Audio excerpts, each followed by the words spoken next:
great moments are born from great opportunity.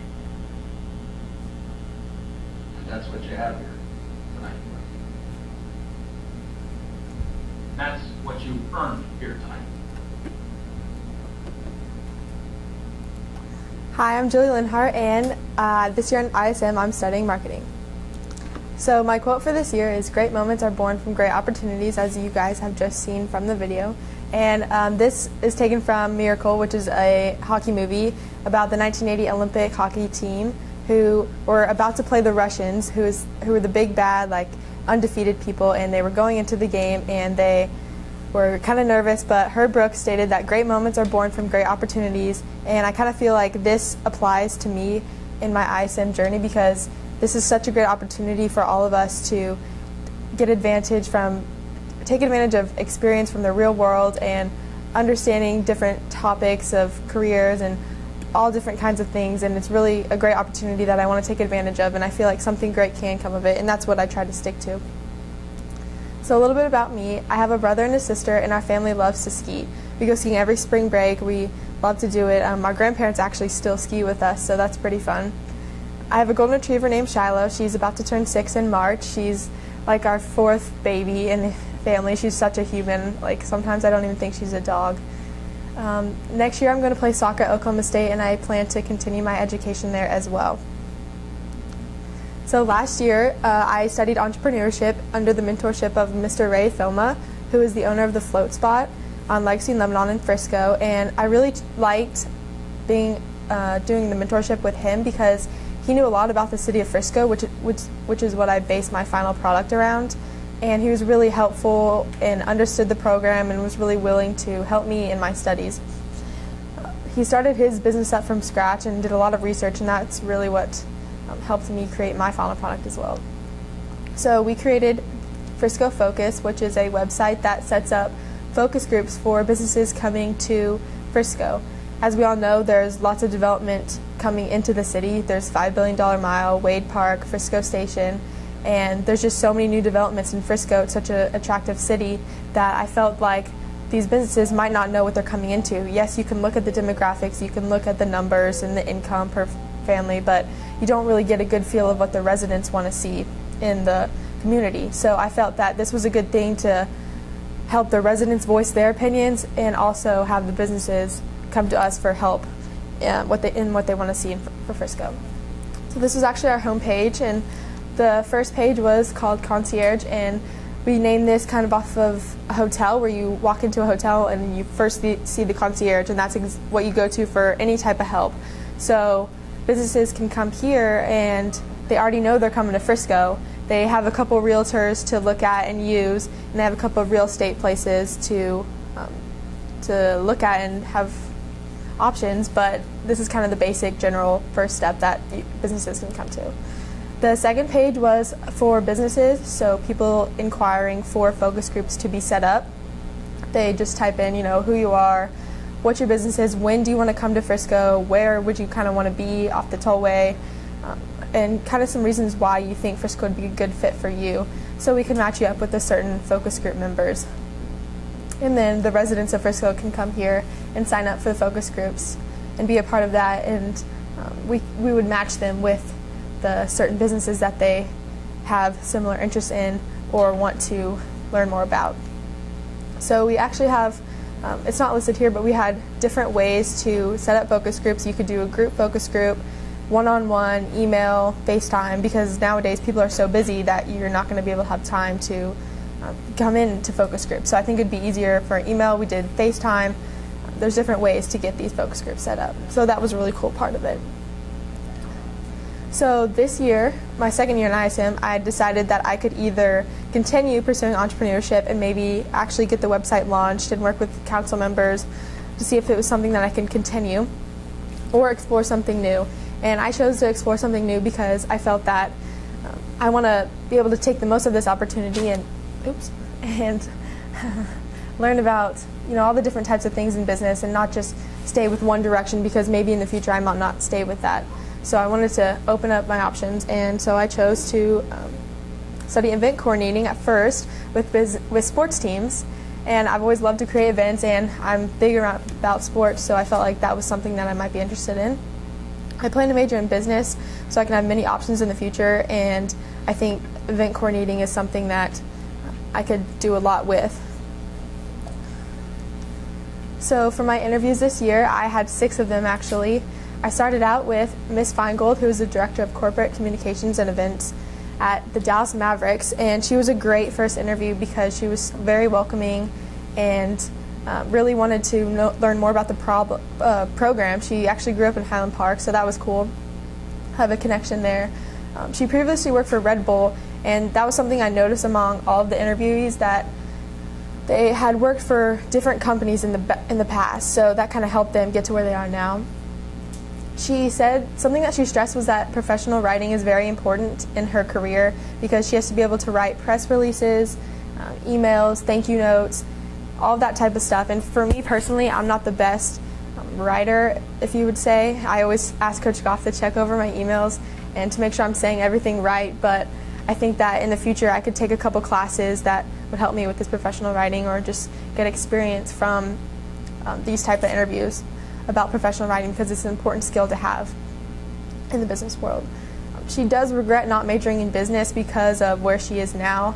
I thought that was interesting because I think she majored in like journalism or public relations, but she said when she was stacked against the other competitors for her job, business, all the people who had business kind of looked better, I guess, if you would say, than people who didn't have business, because just experience and I guess the classes. So that's something that I want to keep in mind when I'm going into college as well. She also said thank you notes are an important part of keeping good relationships, and that's something that we're taught here in this class also, because you want to show your appreciation for their time, and you want to be able to have a good relationship in the future with them. So I think that's important to know how to do now and in the future with different coworkers and clients. And she said every day is different. Some days she starts at 6 a.m. or she stays late, or she comes in late. It's all different, and I think that's what's something that I might enjoy about being an event coordinator, is that you don't do the same thing every day, and that's something that for me, I have to be doing something different, and it has to be enjoyable to me. So my second interview was with Mr. Harding, who was the stadium event coordinator at FC Dallas, and he actually started at a lower position right out of college, so starting early is really the key to be successful. And he said that if it wasn't for him working up, he wouldn't have been where he was today. And I am kind of hopeful that I will be able to get internships and get experience while in college, so that I don't have to keep working my way up and maybe have good experience to start out with. But that's what he did. He was able to work well with other operations within the stadium, such as the security staff or marketing, because you have to be able to work well with different departments in the stadium or company, because again, working well with others is a key characteristic of these type of careers. He has a team to help him have a successful event, so it's not just him alone. That's a misconception that I personally have, is that there's one event coordinator who does everything, but it's actually multiple event coordinators or stadium staff that help you get through the event successfully. And he said that they have various events outside the stadium to get fans coming to the game. So there's not just one way of getting people to come to the stadium. There's multiple variety of stuff to do. My third interview was with Mr. Nayfield, who was the event manager for Dallas Cowboys. And I enjoyed his interview because I got to see the Cowboy Stadium and everywhere he works. He works kind of off to the side, like in the kind of underground, but not really. And then he worked with 2 other event coordinators, so that was cool to see who he worked with and who he led, or who he I don't know how you say it, his boss, I guess.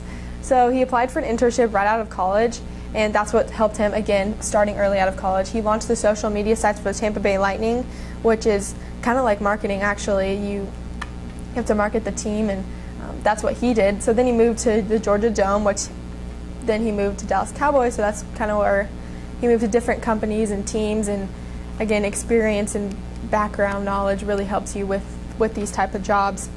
He actually owns his own consulting business called Ingress, so he is an entrepreneur as well, and I thought that was interesting. We made that connection. I said I studied entrepreneurship the year before, and he's like, oh, I'm an entrepreneur, that's cool. So there's different variety of stuff that these marketers and event coordinators do. So he said that events takes months and years to plan for, and they're planning for an event in 2020, and it was 5 years out. So that just kind of gives me a perspective of how big these events actually are and how much time they take to complete. He actually worked with 2 other event coordinators. I already stated that, but it's good to have a team and check each other's work and have good ideas to collaborate around. He doesn't work regular hours, but always tries to keep a balance between work and family. He said that was one of the most important things that he had to do because, again, planning an event continuously at the stadium is really hard and strainful, but he does try to keep a balance between work and family, and that's something that he said to always keep in mind in the future. My fourth interview was Miss Nelson, who's the Chief Marketing Officer at Texas Legends, and she does marketing and event coordinating, and she said she's allowed that freedom because with a lower level team, she has more freedom to express her ideas and the different things that she wants to do. She has more freedom to do that. She advised me to find something that I love to do. I think this is kind of the universal thing to say, that to all the jobs, find something that you love to do, but she said that really helps her be successful in what she does. She interned for 4 years. Internships over the summer are important to get experience, and that's something that I've noticed among all of the marketers is that they had internships and experience, and that's kind of what we learned in here is that you want to gain this experience to be successful. And she says one of their main goals as a lower level team is to get the community more involved.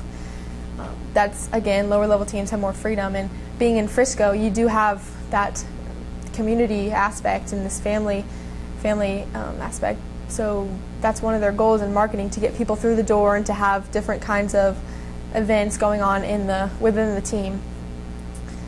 And she says each day, again, has a new challenge in it. So I think when I interviewed her, she had a meet and greet, and then later she had a meeting with the finance people, so it was all different. My 5th interview was with Mr. Pritchard, who is the senior event coordinator at American Airlines Center. He was more hands-on than I actually wanted, but it was good to see how everything works together. He says he has to come early, stay late during events to make sure everything's going smoothly. He's kind of the overseer of game days, I guess you would say. He has to keep good relations with the security staff and other event managers, because if there's a problem, you're going to want to have someone to go to, and you don't want to be on bad terms with someone.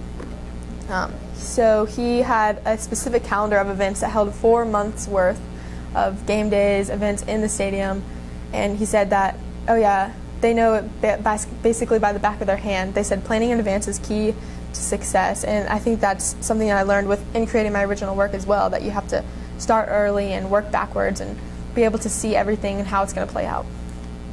My 5th interview was with Miss Mann, who is the Triumph Insurance Director of Marketing, and she actually is my mentor this year. She's actually the director. I already said that. She did not know what she wanted to go into whenever she started out in college. She knew she wanted to be in business, but she didn't know whether it wanted to be sales, marketing, or public relations. And that kind of relates to me in my story, in that I know I want to go into business, but I don't necessarily know what I want to go into further than that. But she said it's good to get experience and touch on every little topic and get as much knowledge as you can. She actually started off with her company as an intern and was doing paperwork and filing and all that stuff. And then they moved her up to maybe make cold calls and do sales. And then later she was with public relations. So she kind of touched on everything within her own company.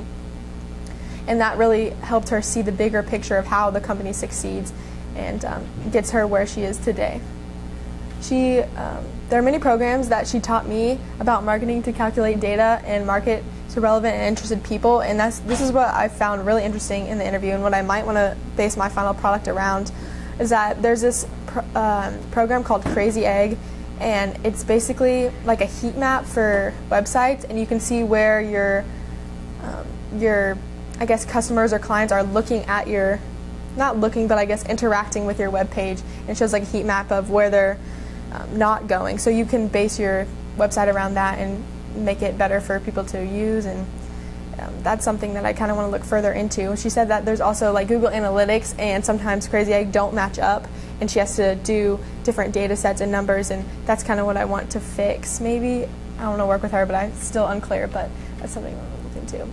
So she says she's able to see behind the scenes and see how everything works together, being in kind of an office setting and working up in the ladder. So for my research assessments this year, these actually helped a lot in creating my original work because I did it, not necessarily that you need a mentor, but I did it without a mentor, and these research assessments did help me create my original work. So first, I studied about internships because that's what almost all of my interviewers said they did when they were right out of college. So 3/4 of students take an internship, and I think this kind of shows the positive and negative effects. So negative would be if I don't do internships, then I feel like I would have kind of a not as further advanced in marketing as other people, and they might not take me on the company as easier as other people. So it's kind of like you're comparing resumes, and if you do have experience, they're going to take you. So it helps both the intern and the employer. I had just seen it as it helps the intern getting experience, but the employer also needs some people to help around the office as well. It figures out what you do and don't like. You get to get a feel of the office and how everything goes about, and you get to gain experience again.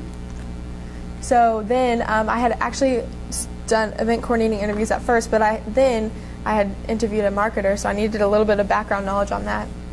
And so I researched, and social media was actually a big role in marketing and team companies such as Facebook, Twitter, and you can really reach out to all different kinds of people. It can be positive or negative. Again, like negative social media sites, you don't want to have bad interactions with your clients, and you want to make sure that what you're posting is good. Multiple ways to pull people in, such as advertisements, social media, flyers, cold calls. Nowadays we only think online and internet, but one of my interviewers said that actually advertisements and flyers bring in sometimes even more people than social media do. And the ultimate goal is to get people through the door or using your service. Volunteers, I didn't really notice how many volunteers are at events that I go to, but they're such an important part of the event success because they're willing to help out, and you're not necessarily losing a lot of money or time with them. They're less costly than actual employees, and they reflect how well your event goes. So if they're helpful and knowledgeable about the event, it's going to be a more successful and positive environment. But at the end of the day, you have to make them feel a part of the event and give them good instruction, and that's really how you'll get a good event, because they reflect, again, how it will go. I also researched a sample outline, and that's kind of what I based my original work around also. So I recognize patterns in these sample outlines, such as, budget always comes out first. You have to realize what you're working with and how much money you have to do, because ultimately the budget is what you can and can't do. Location is usually confirmed next, because you got to know where your event is going to be. So both of these outlines go in chronological order, starting with the farthest date out, and the more detailed it is, the more effective, because people will be able to read it, and there's no questions, they're not coming to you, and there's no misconceptions within each task. And lastly, they categorize each task to make it easier for all departments to work together. So maybe the same task isn't done twice, or they kind of know who's working on what at what time. So for my original work, I kind of used my research assessments and my background knowledge to create a sample outline of an event that is actually in Frisco. So I had to figure out what type of event it was, the goal of the event, the budget, location, food, and attendance and seating.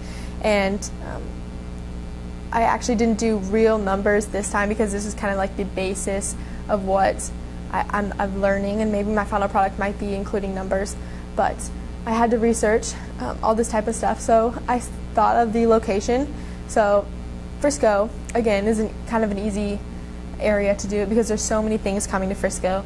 And so I looked for upcoming events, and the Star is opening very soon, so I thought that would kind of be a cool thing to do. So the goal would be to welcome the Cowboys to the city of Frisco. It would be simple but significant, and I think it would be easy for me to do without outside experience.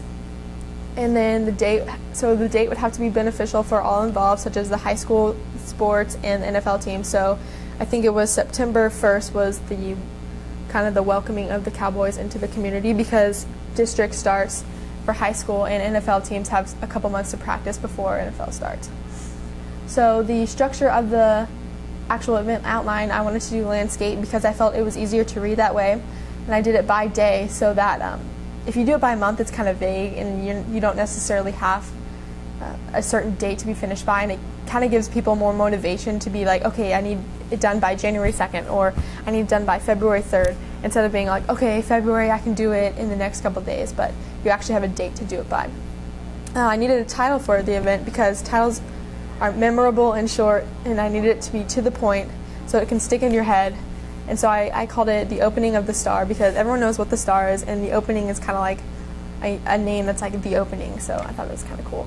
But I worked backwards on the event outline, so I started out from I think 8 months out, and I had to kind of go in my head how I wanted, what the intentions of the Cowboys and what the City of Frisco wanted for the event, and what the kind of the goals of it were. So again, no real numbers or entertainment yet, but I think that's something that I might want to look further in for my final product. So this is the actual event outline. So I titled it The Star Opening, and then the date of the event is September 1st, but the deadline for everything to be prepared by is August 22nd, and I felt that I needed a couple weeks to, in case there was any road bumps along the way, anything I needed to fix, add, I would have room to do that. I actually, you can see there's two, but I categorized each box by preparation, so that's kind of like months out. Then I did 30 days out, I did the day of the event, and then post-event. And for preparation, I actually categorize them finance, planning, funding, so that again each department would know what they're doing and when, done by, the date, and then kind of the details on the task. So again, budget was one of the first ones to be done because you have to know what you're working with.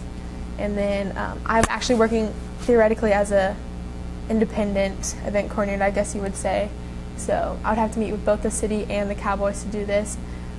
And then 30 days out, the day of the event is just more of setting up and catering and make sure everything is set. All the volunteers have everything. Volunteers are an important part, how to incorporate that. And then post-event is one of the most important parts of an event because you have to make sure that everything went smoothly, make sure that takedown is right, send thank you notes and baskets to volunteers, follow up with email asking how the event went, and even meeting with the city and Cowboys for what the next steps would actually be in the process. So I felt that without the help of a mentor, even though you don't need a mentor, I had a good idea of what I was doing, and maybe in the future I will put actual numbers in here or create an event outline of a real event that might actually happen with my mentor. Additionally to the event outline, I did an analysis of each task that I did and the departments and all the categorizing, so that's that, but I'm not going to read that whole thing. So looking ahead for my final product, I felt that I could create an outline for an actual event with real numbers, as I've already stated, maybe with my mentor, or I could analyze different marketing programs and figure out how to use them effectively and without holes. My mentor actually stated that there were some problems with using different programs and they don't line up just right, so I felt that I could help her with that and just get experience within the company. And then looking ahead to my career, I'm excited to learn more about marketing. Even though I had originally chosen to study event coordinating, I think that marketing would also help me, and I was kind of open to begin with anywhere in business because I just want to know more about the subject and just keep my options open, and that's really what this opportunity is about. And so I'm going to take all the chances to get experience in the business world, and I hope that that's what I continue to do in Oklahoma State and in the future. So thank you.